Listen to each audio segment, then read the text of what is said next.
Tulikuwa na watu 37, tuliweka chini, wakaenda asubuhi. Kufika mchana, wasimamizi wa chini wakatoka, management wa chini wakatoka.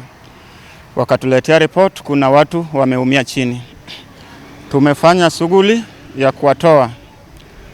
Tukapata backup na wenzetu wenye wako karibu na Upendo wote, wakatupea nguvu hadi tumetoa hao wote. Sasa watu 31 walitoka wakiwa sawa, wameenda nyumbani.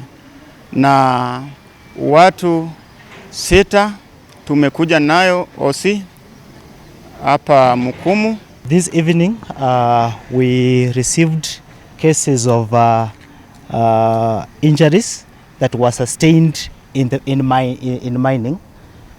So unfortunately one patient succumbed on the way, so was pronounced dead on arrival. Tahadhari tu ni kwamba wakati huu wa mvua, tafadhali tusiingie katika hizo mashimo kuchimba ama kulipua.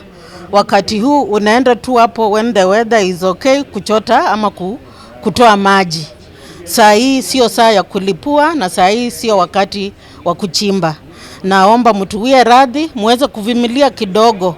Mvua ikishaisha, alafu kisha mtarudi ndani. But we still need more support in terms of technical and capacity building from national government towards supporting artisanal miners